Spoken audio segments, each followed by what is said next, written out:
मैंने अभी एक वीडियो बनाया था, आप लोगों ने भी शायद देखा होगा। उसमें मैंने बात की थी दहेज को लेकर के कि, और मैंने एक और बात कही थी उसमें कि हमारे यहाँ के पहाड़ी लोग जो हैं ना दहेज लेते हैं और ना देते हैं। इसका प्रमाण दे सकते हैं और ये सच्चाई है।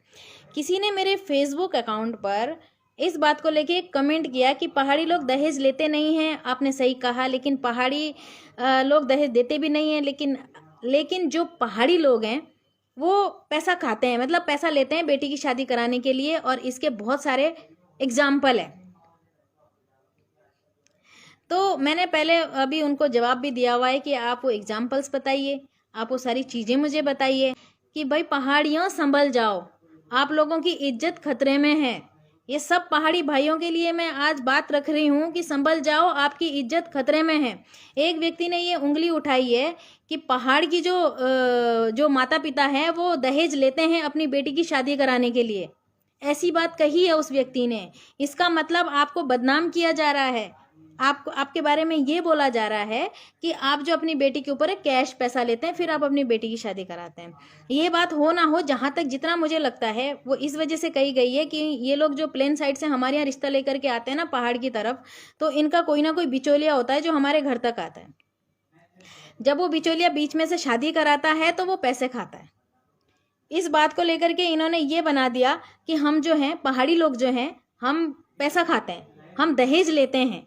तो इनके पास तो कोई प्रमाण होगा नहीं शायद इस बात का, लेकिन चंद एक व्यक्ति की वजह से पूरे पहाड़ियों को इस व्यक्ति ने बदनाम कर दिया। मुझे नहीं अच्छा लगा, इसलिए मैं लाइव आकर के आप सबसे बात कर रही हूँ। जितने भी पहाड़ी भाई लोग अगर मेरी इस वीडियो को देखेंगे, सुनना चाहेंगे, तो समझिए मेरी बात को। रिश्ता कराना है तो ऐसी जगह कराइए जहां पर आपको ना दहेज देना पड़े ना लेना पड़े। क्यों बदनाम हो रहे हो यार इस बात के लिए कि आप लोग जो है पैसा खाते हैं, आप लोग पैसा लेते हैं? क्यों बेटी को लेकर के इस तरीके से बदनाम होना? मुझे ये बात अच्छी नहीं लगी। आप लोगों को ये बात कितनी अच्छी लगेगी ये मुझे नहीं पता। मैं लाइव आकर के इसलिए बात कर रही हूँ ताकि आप लोगों को मेरी बात समझ आए। बाद में मेरी कोई वीडियो देखे या ना देखे वो मुझे नहीं पता। और उस व्यक्ति के बात का सिर्फ मैं इतना जवाब देना चाहूँगी कि आप शायद प्रमाण नहीं दे पाएंगे कि ऐसा है या नहीं है, और किस व्यक्ति ने ये पैसा खाया है वो भी नहीं पता। लेकिन इतना बताऊंगी कि हमारे पहाड़ की जो इज्जत है वो इस बात को लेकर के खतरे में है कि हम जो है लड़कियों को बेचते हैं। उसने साफ सीधी ये बात कही कि हम अपनी लड़कियों को बेचते हैं, हम पैसा खाते हैं, और इसके बहुत प्रमाण है। तो भाई साहब आप देते क्यों हो? आप क्यों पैसा देते हो? आप मत दो ना। आप क्यों आते हो और क्यों पैसा देते हो? आपकी कोई मजबूरी बन जाती है क्या पहाड़ की लड़कियों को ले जाने की? और कोई मजबूरी बन जाती है क्या पैसे देने की? वही शादी अगर आप अपने यहाँ से करेंगे तो मोटा दहेज लेकर के करेंगे, तो फिर यहाँ पैसे देने की आपको आफत क्यों आ गई? अगर आपको लगता है कि कोई पैसा मांग रहा है तो आप बैक क्यों नहीं हो जाते यार? चले जाइए ना वापस, मत आइए, मत दीजिए, हमें नहीं चाहिए। लेकिन बदनाम मत कीजिए बाद में। अगर किसी पिता ने अपनी बेटी आपको दी और आप बाद में कह रहे हैं कि हमने तो उसको पैसे दिए, क्यों दिए आपने पैसे?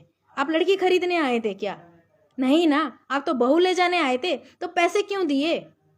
मत दो ना पैसे। क्या उसके पिता ने आपसे मांगे थे? मांगे नहीं होंगे। लेकिन फिर भी आपने ये कह के बदनाम कर दिया कि पहाड़ में जो है दहेज लेते हैं, देते नहीं है। देखो ना कितनी बड़ी बात कह दी। मैंने तो अपने जौनसार बावर की तारीफ की थी, अच्छा बोला था, लेकिन इस व्यक्ति के इस कमेंट ने जो है पूरा मन मेरा खट्टा कर दिया। और मैं तो फिर भी कहती हूँ कि हमारे यहाँ ऐसा नहीं होता है। मैं ये प्रमाण दे सकती हूँ। आप लोगों ने अगर किसी लड़की को के नाम पर अगर पैसे दिए होंगे, खरीदा हो किसी लड़की को, तो उसे दहेज देना नहीं कहेंगे भाई साहब। मैं आप ही के शब्दों में, आप ही के कमेंट में आपका जवाब देती हूँ कि आपने दहेज नहीं दिया है, आपने लड़की खरीदी है।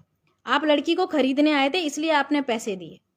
ये मेरा जवाब है आपको। मुझे लगता है कि शायद आपको और कुछ बताने की अब ज़रूरत नहीं है, इतना ही काफ़ी है, इससे ज़्यादा मैं नहीं कहूँगी। फिर से मैं अपने पहाड़ी भाइयों के लिए कहती हूँ कि ऐसे लोगों को अपनी चौखट पे भी ना आने दें, और ऐसे लोगों को अपने घर की इज्जत, घर की बेटी बिल्कुल भी ना दें, वरना इज्जत खतरे में चली जाएगी।